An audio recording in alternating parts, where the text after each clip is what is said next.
NEET concepts and previous year questions. हमारा chapter है chapter 10 cell cycle and cell division. ये class number 19 है और ये हम लोग एक बार देखेंगे क्लास 19, क्योंकि प्लेलिस्ट में मैंने वीडियोस अपलोड की हैं उसमें 24 क्लास तक है, तो उसमें से कुछ क्लासेस मिसिंग है। तो वो क्लास 19 एक मिसिंग थी, फिर 20 है और एक 17 क्लास है, क्लास 17। तो क्लास 19 हम लोग शुरू करते हैं। तो प्लेलिस्ट में आपको सीरियल वाइज वो मिल जाएगी। तो अब हम लोग क्लास 19 देखते हैं। बेसिक और ब्रीफ में चलेंगे जैसे हम चलते हैं। तो मियोसिस हम शुरू करेंगे इस क्लास से। तो मियोसिस दो पार्ट में होता है, मियोसिस 1 और मियोसिस 2। और डिप्लॉइड सेल ही होता है, मतलब डायप्लॉइड सेल से ही, मतलब डायप्लॉइड सेल का ही मियोसिस होता है और उसी का माइटोसिस होता है। जो दोनों सेल डिवीजन में जो स्टार्टिंग सेल हमारे पास रहता है वो डायप्लॉइड ही रहता है, एक सेल रहता है। पर जब मियोसिस 1 होता है तो हमें 2 हैप्लॉइड सेल मिलते हैं और जब मियोसिस 2 होता है हमें 4 हैप्लॉइड सेल मिलते हैं। तो हम लोग मियोसिस 1 से शुरू करेंगे, यहाँ मियोसिस 1 से शुरू कर रहे हैं। तो इंटरफेज वही बेसिक रहता है जैसे माइटोसिस में था, बस इंटरफेज में जो G1 फेज़ है उसके बाद S फेज़ आता है, लेकिन S फेज़ के बाद G2 नहीं आता है, उसके बाद मियोसिस 1 में चला जाता है सेल, है ना। तो आप NCERT में बेसिक में है, आप उसको पढ़ सकते हैं, ठीक है, मतलब आप पढ़िएगा उसको ज़रूर, है ना।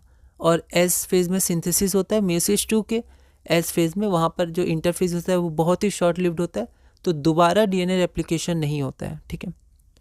तो मियोसिस 1 है ना, तो पहले इंटरफेज हो गया। अब M फेज़, तो यहाँ पर मियोसिस है, तो अब मियोसिस फेज़ में वो S फेज़ के बाद प्रोफेज 1 में सेल चला जाता है। प्रोफेज 1 का जो पहला पार्ट है वो क्या है, लेप्टोटीन है। तो लेप्टोटीन है, तो ये जब मतलब पहले जब माइटोसिस और मियोसिस को ऑब्जर्व किया गया था तो स्टेजेस में देखा गया कि उसका कैरेक्टरिस्टिक क्या है, उसके आधार पे नाम दिया गया। जैसे लेप्टो का मतलब होता है थिन और टीन मतलब होता है रिबन या बैंड, ठीक है। तो यहाँ पर थिन थ्रेड जैसा है, रिबन जैसा। तो क्रोमोसोम के बारे में बताया जा रहा है कि अभी वो पूरी तरह से कंडेंस नहीं हुआ है, अभी वो थिन थ्रेड्स की तरह है और वो कंडेंसेशन स्टार्ट कर रहे हैं इस फेज में। तो क्रोमोसोम्स नॉट डिस्टिंक्ट, मतलब अभी पूरी तरह कंडेंस होकर डिस्टिंक्ट अपीयर नहीं हुए हैं, and they appear as entangled threads, तो थ्रेड्स के रूप में अभी वो दिखते हैं लेप्टोटीन में। तो chromosomes gradually visible under light microscope, तो धीरे धीरे अब विजिबल होना शुरू हो रहे हैं वो, ठीक है।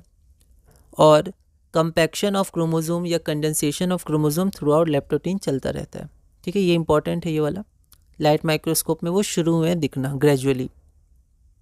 अगला हमारा आता है जाइगोटीन। जाइगो मतलब यूनियन, ठीक है, और टीन मतलब वो थ्रेड, तो यूनियन मतलब पेयर, उनका पेयर थ्रेड, ठीक है। तो जो क्रोमोसोम है वो पेयरिंग शुरू कर देते हैं, इसको हम लोग सिनेप्सिस कहते हैं। सिन का मतलब होता है टुगेदर या कनेक्शन, तो सिनेप्स क्रोमोसोम्स को हम लोग होमोलोगस क्रोमोसोम कहते हैं। अब यहाँ देखिए कि NCERT में क्या है कि एक टाइप के क्रोमोसोम को एक कलर में शो किया है, तो यहाँ पर 2 कलर हैं, तो इसको भी हम लोग रेड में ही शो कर देते हैं। अब ये छोटा ये बड़ा दिख रहा है, लेकिन दोनों सेम साइज़ है, सेम टाइप के क्रोमोसोम है, एक आपका मैटरनल एक पैटर्नल, ठीक है। तो इसको भी हम लोग रेड शो कर देते हैं, ठीक है। तो यहाँ पर क्या होता है, ये दोनों जो क्रोमोसोम है वो ऐसे बाइंड होते हैं। अगर आप देखिएगा, अगर मैं इसको हटा दूँ, दोनों रेड ही आप समझिए या दोनों ब्लू, तो ऐसे करके बाइंड होते हैं, ठीक है। अब अगर आप इसको एक दूसरे के ऊपर देखिएगा तो यहाँ पर वो ऐसे बाइंड होते हैं। तो ये जो कॉम्प्लेक्स बना जो उनको टाइटली बाउंड करता है वो होता है सिनेप्टोनेमल कॉम्प्लेक्स। बहुत इंपॉर्टेंट है, बहुत सारे डायरेक्ट क्वेश्चन है, आप देखिएगा, है ना। तो ये वन अबव द अनदर जब हमें और शो करने के लिए इनको साइड बाय साइड भी दिखाते हैं तो ये ऐसे होता है बीच में, ठीक है। और इसको हम लोग टेट्राड या बाइवेलेंट कहते हैं। ये दोनों होमोलोगस क्रोमोसोम है, ठीक है। और ये आपके 1 2 3 4, तो 4 क्रोमेटिड्स इसमें होते हैं।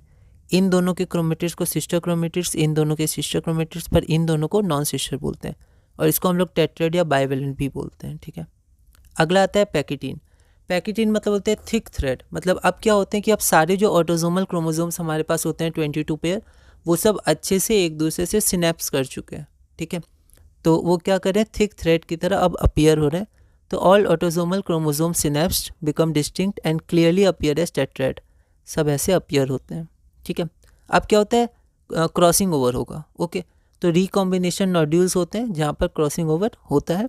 तो ये सबके डायरेक्ट क्वेश्चन आप देखिएगा, NCERT के नोट्स बहुत इंपॉर्टेंट है, आप उसको ज़रूर पढ़िएगा, आप मैच भी करिएगा नीट PYQ से, ठीक है।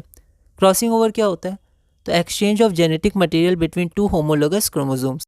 दो जो हमारे पास क्रोमोसोम्स होते हैं उसमें क्या होता है, एक्सचेंज ऑफ जेनेटिक मटेरियल, क्योंकि क्रोमोसोम में क्या होता है, DNA होता है, ठीक है। एक मॉलिक्यूल इसमें, एक मॉलिक्यूल इसमें, एक क्रोमेटिड में, तो वो क्या होते हैं, कि एक्सचेंज करते हैं उनके पार्ट, ठीक है। तो जीन्स क्या होते हैं, सेगमेंट ऑफ डीएनए, तो वो एक्सचेंज करते हैं, सिंगल क्रॉसओवर हो सकता है, डबल क्रॉसओवर, ठीक है। तो कॉम्बिनेशन ऑफ डीएनए क्या होता है, process by which pieces of DNA are broken and combined to produce new combination of alleles. Alleles क्या होते हैं कि वेरिएशन ऑफ जीन्स, ठीक है। तो एलील्स कंबाइन करते हैं, मतलब अलग अलग कॉम्बिनेशन के एलील्स प्रोड्यूस होते हैं, ठीक है।